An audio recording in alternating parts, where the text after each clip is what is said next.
सारस एक्झिबिशन आहे, बीकेसी ते रेशीम बाग सर्वत्र एक्झिबिशन हे होत आहे. 5 कोटीपेक्षाही जास्त इथे आतापर्यंत उलाढाल झाली. महालक्ष्मी सरस हे एक असं एक्झिबिशन आहे की जे आमच्या सगळ्या महिला बचत गटांना एक प्रकारे मार्केट प्लेस म्हणून काम करत असतं. आणि आता हा ब्रँड इतका मजबूत झाला आहे की मोठ्या प्रमाणात लोक याला प्रतिसाद देतात. नागपूरमध्ये देखील आज हे प्रदर्शन या ठिकाणी सुरू झाल्यानंतर जवळपास 404 स्टॉल त्या ठिकाणी आहेत. त्यातले काही फूड स्टॉल आहेत, काही विविध वस्तूंचे स्टॉल्स आहेत. आणि आतापर्यंत अंदाजे 10 कोटी रुपयाचे सेल्स या ठिकाणी झालेले आहेत, विक्री झालेली आहे आणि पुढे देखील ही विक्री वाढतच जाणार आहे. खरं म्हणजे महालक्ष्मी सरस 3 ठिकाणी आपण घेतो. या 3 ठिकाणी मिळून जवळपास 100 कोटी रुपयांचा व्यवहार एकट्या या प्रदर्शनाच्या माध्यमातून आमचे बचत गट करतात आणि मोठ्या प्रमाणात त्यामुळे त्यांना बाजारपेठ उपलब्ध झाल्यामुळे आमच्या महिलांचं एम्पॉवरमेंट होत आहे.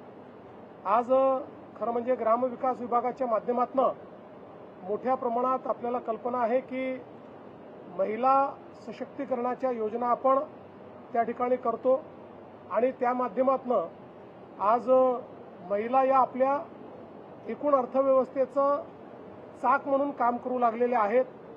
लखपती दीदीकडे आपण चाललेलो आहोत. जवळपास आपल्याला कल्पना आहे की 33 लाख लखपती दीदी आपल्या झाल्या आहेत. 25 लाख यावर्षी होणार आहेत.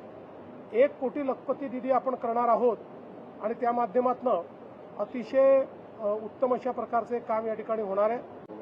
आज आपण हा देखील निर्णय केलेला आहे की आता 12 जिल्ह्यांमध्ये उमेद मॉल आपण तयार करतो. कारण या प्रदर्शनीचा जो काही अनुभव आहे त्या अनुभवाच्या आधारावर परमनंट मार्केट प्लेस, एक कायम बाजारपेठ आपल्या महिलांना आणि बचत गटांना मिळाली पाहिजे म्हणून पहिल्या टप्प्यामध्ये 12 जिल्ह्यांमध्ये उमेद मॉल याचं काम आपण सुरू करतो.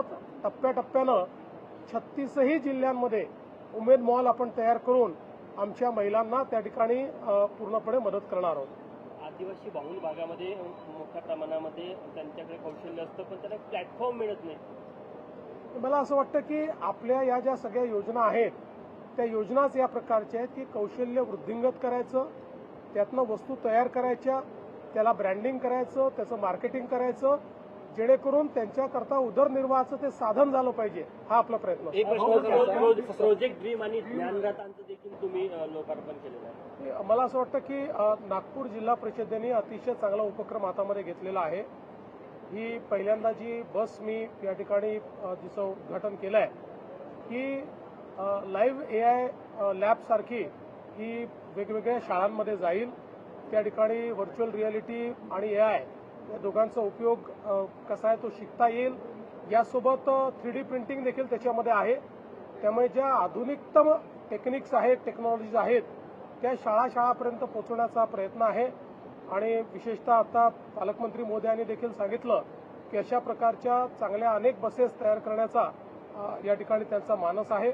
आणि विशेषतः पालकमंत्र्यांचं आणि आपल्या जिल्हा परिषद चे जे CEO आहेत त्यांचं मी अभिनंदन करेन की हा ड्रीम जो प्रोजेक्ट सुरू झालेला आहे याच्या अंतर्गत गावामध्ये ज्या काही आपण अनेक इन्फ्रास्ट्रक्चरच्या कामं करतो, इमारती उभ्या करतो, त्यातल्या अनेक इमारती अनयुज्ड असतात, त्याचा काही फार उपयोग नसतो.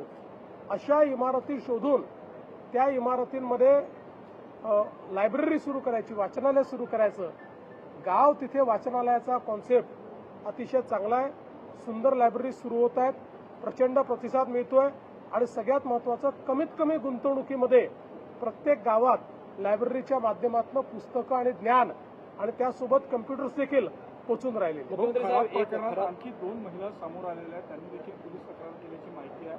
एकूणच या सगळ्या प्रकरणात आणखी मंत्री गोवले असा आरोप देखील काल वडेट्टीवार यांनी केला होता आणि उद्या सभागृहामध्ये सरकारला धारेवर धरून काही पुरावे आहेत ते पुरावे देखील सभागृहात मांडू अशी विरोधी पक्ष. बघा, हवेत बोलणं याला काही अर्थ नाही. खरात यांचं प्रकरण अत्यंत गंभीर आहे. ते आम्ही इंटेलिजन्सच्या आधारावर आम्हीच त्याचा भांडाफोड केलेला आहे आणि आता हळूहळू याची आम्हाला कल्पना होती की लाजेखातर किंवा सामाजिक दबावामुळे महिला एकदम पुढे येत नाहीत, म्हणून अशा प्रकारचे जे काही विक्टिम्स आहेत त्या विक्टिम्सला धीर देऊन, त्यांच्या घरच्यांना धीर देऊन त्यांना समोर आणण्याचा प्रयत्न चाललेला आहे. त्याच्यामध्ये काही प्रमाणात आता महिला प्रतिसाद देखील देत आहेत. या संपूर्ण प्रकरणाची अत्यंत वरिष्ठ स्तरावर मॉनिटरिंग होते आहे. स्वतः डीजींना मी सांगितलेलं आहे की त्यांनी याचं मॉनिटरिंग करायचं आहे. याच्यामध्ये SIT तयार केलेली आहे. नाशिक CP आणि SIT मिळून या ठिकाणी हे काम पूर्ण करता आहेत आणि मला असं वाटतं की या संदर्भात कुठल्याही परिस्थितीत कोणालाही स्पेअर केलं जाणार नाही. आता याला राजकीय रंग देण्याचा काही प्रयत्न चाललेला आहे. कोणाजवळ काही पुरावा असेल तर त्यांनी तो निश्चित आणून द्यावा, त्याच्यावरही कारवाई होईल. पण विनाकारण प्रत्येक गोष्टीला केवळ राजकीय रंग. आता अनेक लोक जायचे, विरोधी पक्षाचे कोण कोण गेले त्यांचे मी पुरावे देऊ शकतो. माझ्याकडे सर्वात जास्त तर माझ्याकडे पुरावे आहेत याचे, पण ते पोलिसांकडे आहेत. ते पोलिसांचं काम आहे, ते माझं काम नाही आहे. त्यांना खऱ्या भेटणाऱ्यांपैकी कोणाचं इन्व्हॉल्वमेंट असेल तर कारवाई होईल. पण कोणी भेटलंय अशा याच्यावर जर कारवाई आपण करायला लागलो तर मला असं वाटतं की मग तुम्हाला माहिती आहे की कोण कोण काय काय कसं कसं करायचं. आता कालच तुम्ही देखील त्यांना आउट ऑफ टर्न पाणी कोणी दिलं, कसं दिलं, 40 किलोमीटर पाण्याची लाईन कशी दिली, हे सगळं तुम्ही काल दाखवलेलं आहे. त्याच्यामुळे मला असं वाटतं की याच्यामध्ये राजकारण करू नये. हा महिलांच्या डिग्निटीचा प्रश्न आहे.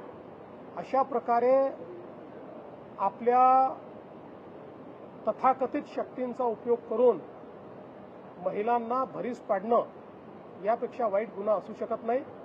काही झालं तरी त्यांना त्याची शिक्षा ही भोगावीच लागेल. सरकार आणि पोलीस याकरता जे करावं लागेल ते करायला तयार आहे. ज्या मंत्र्यांच्या फोटोसोबत त्यांच्या विरोधकांकडून राजीनामे मागितले जात आहेत, मग मी पुन्हा प्रश्न विचारतो तुम्हाला की ते तर ठीक आहे, कोणी कुठे भेटलं, कोणासोबत फोटो आहे, काय आहे, या तर गोष्टी असतात. कोणी कोणासोबत फोटो असू शकतो. पण ज्यांनी मंत्रिमंडळाची विशेष बैठक बोलवून 40 किलोमीटर दुरून त्यांना पाणी दिलं त्यांना काय शिक्षा द्यायची? आणि मंत्र्यांबद्दल बोलणारे त्यांच्याबद्दल का चूप आहेत? तिथे तोंडाला कुलूप का लागताय? सिलेक्टिव्ह का बोलताय?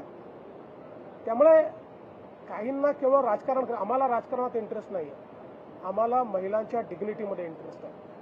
आम्हाला ज्या महिलांच्या सोबत त्यांनी दुर्व्यवहार केलाय त्या प्रत्येक महिलेला न्याय दिल्याशिवाय आम्ही शांत बसणार. पाणी देण्याच्या निर्णयाची चौकशी होईल का? पाणी देण्याच्या निर्णयाची चौकशी होईल का? चौकशी बघा, आता चौकशीने पाणी देण्याचे निर्णय वगैरे याची चौकशी करायची ते पाहू. पहिल्यांदा चौकशी महिलांच्या संदर्भात. यामध्येच सरकारी अधिकाऱ्यांचे सुद्धा नावं येताना दिसते. खरातच्या पत्नीसोबत अभिजित भांडे नावाचे जो अधिकारी आहे याने आर्थिक व्यवहार झाल्याचं. जिथे असे आर्थिक व्यवहार असतील तिथे चौकशी केली जाईल. एक प्रश्न असा पश्चिम बंगाल की जो मुख्यमंत्री है ममता बनर्जी, उन्होंने ऐसा कहा है कि देश के सबसे बड़े घुसपैठी प्रधानमंत्री खुद नरेंद्र मोदी. देखिए, ममता दीदी के थोड़ा दिमाग पर एक प्रकार से जो सारी परिस्थिति है उसका प्रेशर तैयार हुआ है. उनको दिख रहा है कि वो चुनाव हार रही है, तो उस प्रेशर में कई बार आदमी जो विवेक है उसको खो देता है. और विवेक खोने के बाद अगर कोई ऐसी बात करता है तो उसको बहुत ज्यादा तवज्जो नहीं देनी चाहिए, क्योंकि लोग जानते हैं घुसपैठिए कौन है और देश को बचाने वाले कौन है. एक प्रश्न असा, संघ मुख्यालयावर मोर्चा काढला जातो. उद्या संघ मुख्यालयावर काँग्रेस आणि वंचित बहुजन आघाडीच्या वतीनं मोर्चा काढण्याचं आवाहन करण्यात आलं आहे आणि प्रकाश आंबेडकर, हर्षवर्धन सपकाळ हे तिथे येणार आहे. संघ मुख्यालयावर मोर्चा काढण्याचे आग्रही आहेत ते. सरकार कसं बघताय ते? बघा, या संदर्भात पोलीस योग्य निर्णय घेतील. कायदा आणि सुव्यवस्था राहिले पाहिजे हा प्रयत्न करतील. कोणालाही लोकशाहीमध्ये कोणाच्याही विरुद्ध मोर्चा काढायचा अधिकार आहे, पण आपण कशाकरता काढतो हेच त्यांना माहिती नाही. हा मुख्य प्रश्न आहे की आपण कशाकरता काढतोय, त्याचा काही आपल्याकडे पुरावा आहे का, याची कुठलीही कल्पना नसताना केवळ माध्यमांमध्ये काहीतरी आपलं आलं पाहिजे याकरता काढला गेलेला मोर्चा पोलीस त्याचा योग्य निर्णय करतात. राहुल चाकणकरांचा राजीनामा घेतला, प्राथमिकदृष्ट्या काही असं पुरावे आले की असं नाही आहे. शेवटी महिला आयोगाच्या त्या अध्यक्ष आहेत आणि महिलांसोबत दुर्व्यवहार करणाऱ्या व्यक्तीशी त्यांचा जवळचा संबंध किंवा त्यांना गुरुस्थानी मानलेला आहे. अशा परिस्थितीमध्ये या सगळ्या विषयाला न्याय मिळणार नाही आणि त्यांनी देखील ते मान्य केलं आणि त्यांनी तो राजीनामा दिला. अवकाळी पाऊस राज्य ट्वीट किया है, उसमें वो कह रहे हैं कि देश की आर्थिक हालत लगातार बिगड़ रही है और देश में महंगाई बढ़ेगी, वो संकट का सामना करेगा. चुनाव के बाद महंगाई बढ़ेगा. ये ऐसा है, आज दुनिया में इतने बड़े पैमाने पर वॉर चल रहा है, युद्ध हो रहा है. ऐसे युद्ध में भी भारत की सरकार ने आम आदमी के जीवन में कोई उसका परिणाम न हो इसके लिए पूरी तैयारी की है, उसको इंश्योर किया है. आप हमारे पड़ोसी देश पाकिस्तान की और श्रीलंका की हालत देखिए. वॉर के बाद उन्होंने ऑफिसेज बंद कर दिए, वर्क फ्रॉम होम कर दिया, उन्होंने स्कूल कॉलेज बंद कर दिए, पेट्रोल मिलना बंद हो गया, गैस मिलना बंद हो गया, सारी चीजें वहां समाप्त हो रही है. और ऐसे में भारत ने अपने जनजीवन पर कोई इसका परिणाम नहीं होने दिया है. इसलिए मुझे ऐसा लगता है राहुल गांधी ये केवल अपने देश को कैसे बदनाम कर पाए, देश में अराजकता कैसी फैला पाए, इसका ही प्रयास करते रहते हैं. लेकिन ऐसे प्रयासों के कारण ही जनता उनसे दूर गई. अवकाळी पाऊस